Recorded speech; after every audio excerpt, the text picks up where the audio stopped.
आदरणीय श्री शंकर महादेवन जी, आदरणीय नितिन जी, आदरणीय देवेंद्र जी, अनिल जी, बावनकुळे जी, सभी अन्य खासदार सांस्कृतिक महोत्सव के समिति के सदस्यगण, कार्यकर्ता, उपस्थित सज्जन, माता भगिनी, विजयादशमी के उत्सव में शंकर महादेवन जी आए थे। तब उन्होंने कहा कि संघ के स्वयंसेवकों का एक कार्यक्रम देख के मुझे ऐसा लगता है कि संघ इस देश की सरगम है।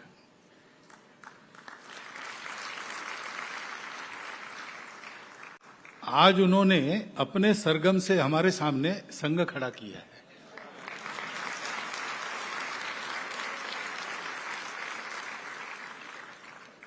संघ के गीत गाना ये कठिन बात है, आसान काम नहीं है।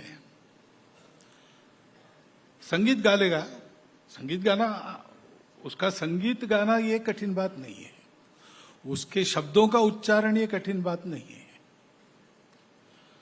परंतु स्वयंसेवक जब गाता है तो उसके गाने से परिणाम होता है।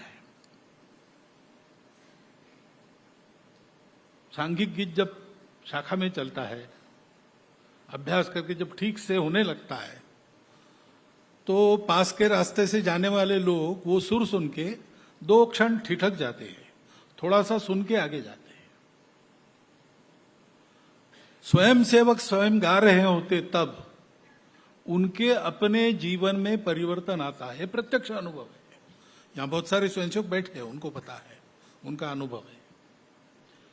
व्यक्तिगत गाता है, व्यक्तिगत गीत स्वयंसेवक, तो सार्वजनिक सभा हो या संघ का बौद्धिक वर्ग हो, एक वातावरण में पूरा समुदाय स्वयंसेवकों का हो या समाज का हो, वो शांत हो जाता है, दत्तचित्त हो जाता है, उस वातावरण में जाता है और जो आगे भाषण होगा, बौद्धिक होगा, वो सुनने की मनस्थिति में आता है। ये केवल संगीत से नहीं होता। संगीत का अपना सामर्थ्य है। संगीत और शब्द भाव के वाहक है। शब्दों से भाव समझ में आता है, शब्दों का अर्थ भाव व्यक्त करता है।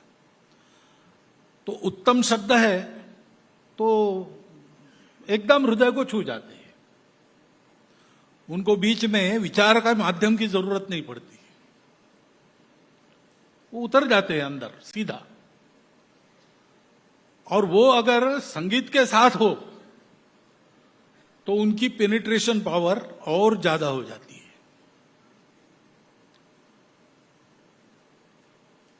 लेकिन कोई अच्छे गायक ऐसे गाएं तो परिणाम होता है, लेकिन गाने वाले का अच्छे गायक होना जरूरी नहीं है। टुकड़ोजी महाराज भजन गाते थे, लाउडस्पीकर भी नहीं होता था, गैस बत्ती के प्रकाश में उनके भजन आपने सुने हैं। 20-20 हजार किसान बैलबंडी लेके अपने गांवों से आके रात भर सुनते रहते थे। ये केवल शब्दों की और संगीत की या आवाज की जादू नहीं है। उन शब्दों के पीछे जीवन की तपस्या है। संघ के गीत, उसके कवि कौन है, ये खोजना बड़ी मुश्किल बात है।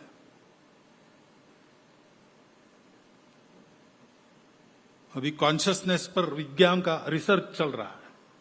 कॉन्शियसनेस का स्वरूप क्या है? धीरे धीरे मटेरियलिज्म से स्पिरिचुअलिटी की ओर विज्ञान जा रहा है। बड़ा कठिन है, लेकिन उससे भी ज्यादा कठिन है इसको समझना और इसको कर पाना। जीवन की तपस्या स्वयंसेवकों के इन कविताओं को जन्म देती, इसलिए उसमें नाम नहीं रहता। प्रॉपर्टी राइट नाम की कल्पना ही नहीं है। ये मातृभूमि की भक्ति की उपज है ये सारे गीत। और इन सारे गीतों का विनियोग भी मातृभूमि के लिए ही है। इसलिए त्वदीय वस्तु गोविंदम तुभ्यमेव समर्थितम ऐसा स्वयंसेवक करता है।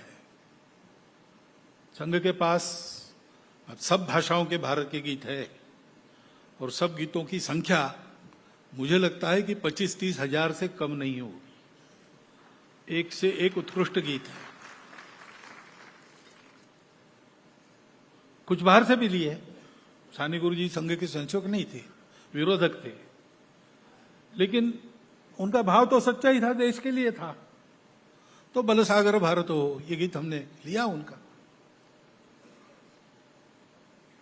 ऐसे जननी जन्मभूमि स्वर्ग से महान है, वो तो सिनेमा में गाया गया गीत है, वो भी लिया है।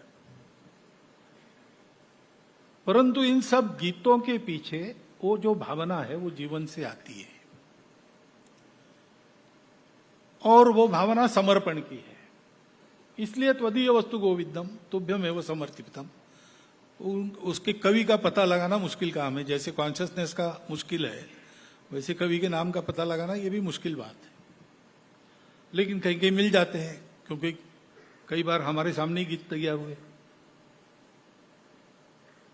तो यहां नागपुर में कार्यक्रम था और व्यक्तिगत गीत नहीं मिल रहा था। 4 दिन पे कार्यक्रम आया, तो उस समय के नागपुर के कार्यवाह बच्छराज जी व्यास कार्यालय में आए थे। तो कृष्णराव मोरिल ने उनको एक कमरे में बंद कर दिया और कहा कि जब तक तुम गीत देते नहीं तब तक तुम्हारी छुट्टी नहीं। तो 3-4 घंटों में गीत तैयार हुआ और वो बाद में गाया गया, ध्येय साधना अमर रहे, जिसमें शब्द है, तेरा वैभव अमर रहे मां, हम दिन 4 रहे न रहे। तो ये गीत गाना बड़ा कठिन है। परंतु कल मैंने शंकर जी की गाई संघ की प्रार्थना सुनी और आज उनके ये गीत सुने, तो जैसे स्वयंसेवक गाएगा वैसा ही उन्होंने गाया है।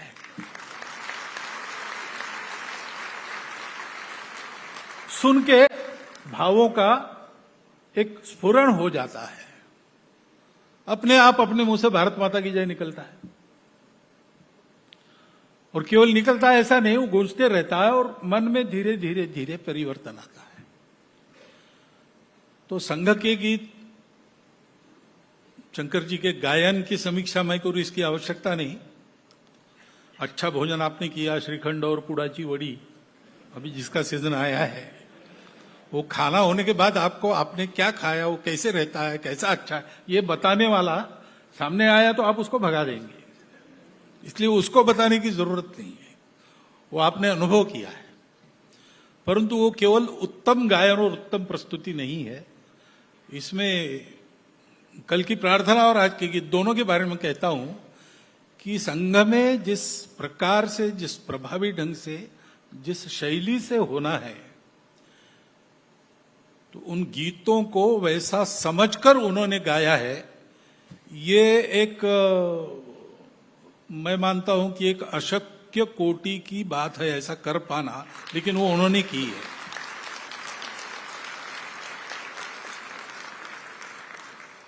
तो इसके लिए मैं उनका अभिनंदन करता ही हूं, स्वागत करता हूं, एक तरह से कृतज्ञ भी हूं, क्योंकि हम संघ में गाते हैं, जितना हमारा ज्ञान है उतना संगीत लगाकर, वो अच्छे गायक भी है। अब इनके गीत सुनते समय मुझे अशोक कानगो की याद आ रही थी, अरुण कमलाकर की याद आ रही।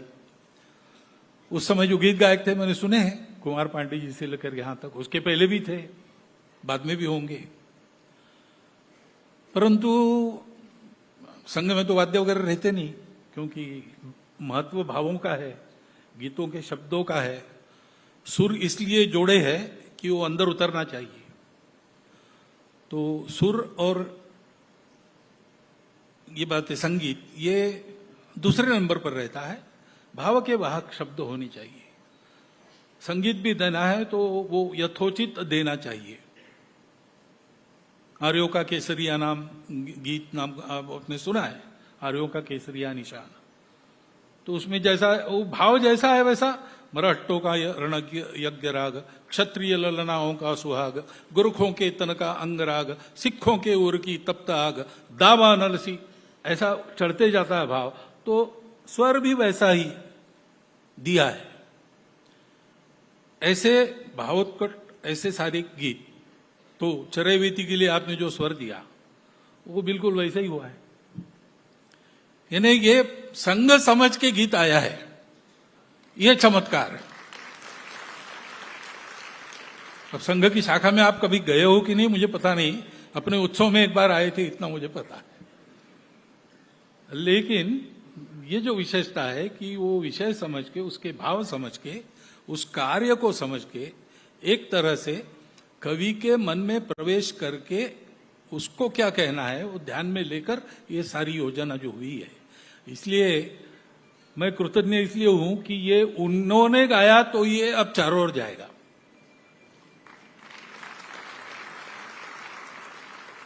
और संघ चारों ओर जाए ना जाए, जाए ना जाने, ले जाने के लिए हम बैठे हैं यहां पे, हम ले जाएंगे उसको। परंतु ये जो भाव है संघ का, वो तो कोई संघ की मोनोपोली नहीं है, संघ का ठेका नहीं है, संघ का पेटेंट नहीं है। पूरे देश को ही ऐसा होना है। संघ के कारण हुआ तो अच्छी ही बात है, और किसी ने किया तो भी चलेगा, लेकिन ये होना चाहिए। देशभक्ति जीवन में होनी चाहिए, सामाजिक जीवन में अनुशासन होना चाहिए। विश्व में अपने राष्ट्र का जो अवदान है वो अवदान वो राष्ट्र कर सके, ऐसा उसको समर्थ बनाने के लिए जीने मरने की प्रवृत्ति ये होनी चाहिए। इसके लिए संघ का काम है, और उसकी समय के गति के साथ होड़ है। वो संघ की कार्य पद्धति की एक मर्यादा है, उससे ज्यादा वो अपनी गति को बढ़ा नहीं सकते। रॉकेट से जाएंगे, बहुत गति से जाएंगे, साइकिल रॉकेट से गति से नहीं जा सकती। और अगर साइकिल ही चलानी आवश्यक है तो रॉकेट की गति आएगी नहीं। ऐसे संघ की जो कार्य पद्धति है वो एकमेव अद्वितीय है। अभी तक विश्व में मनुष्य निर्माण की दूसरी कार्य पद्धति मिली नहीं है। हर 10-15 साल में हम देखते हैं कोई है क्या और रास्ता, क्योंकि बड़ा कठिन रास्ता है, लेकिन इससे आसान कोई मिलता नहीं, इसके सिवा दूसरा है नहीं। आजकल दुनिया भर के लोग इस कार्य पद्धति का अध्ययन कर रहे हैं, व्यक्ति निर्माण के कार्य पद्धति के नाते। तो हमारी गति तो एक मर्यादित है, लेकिन इनका ये जो गीत का कार्यक्रम हुआ अच्छा होगा, 3 घंटे का आगे होगा यहाँ पे। उस समय मैं रहूंगा नहीं रहूंगा पता नहीं, रहूंगा तो जरूर आऊंगा सुनने के लिए। परंतु वो जो इनके द्वारा जाएगा समाज में, संघ जाए न जाए, ये गीत जरूर जाएंगे, उनके भाव जरूर जाएंगे।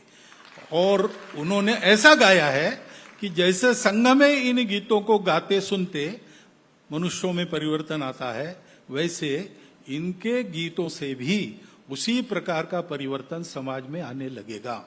और इसलिए उनके प्रति मैं कृतज्ञता भी व्यक्त करता हूं और उनको आह्वान करता हूं कि पहली बार आपने ये गाए इस प्रकार के गीत, अब इस प्रकार के गीत ही आप ज्यादा गाइए, तो आपका संगीत एक देशभक्ति हो जाएगी और उसकी बहुत आवश्यकता है। बस इतना एक अनुरोध है, उसका आप विचार कीजिए, इतनी प्रार्थना करता हूं। सभी आयोजकों को धन्यवाद देता हूं, सभी स्वयंसेवक ही है, इसलिए बहुत ज्यादा धन्यवाद देना उनको भी अच्छा नहीं लगेगा, परंतु आज उन्होंने मुझे भी शाल उड़ाई है कुछ न करते हुए, तो इसलिए मुझे भी थोड़ा धन्यवाद देना चाहिए। मैं दे रहा हूं और इस पूरे कार्यक्रम के लिए उनका भी अभिनंदन करता हूं और मेरी 4 शब्द समाप्त।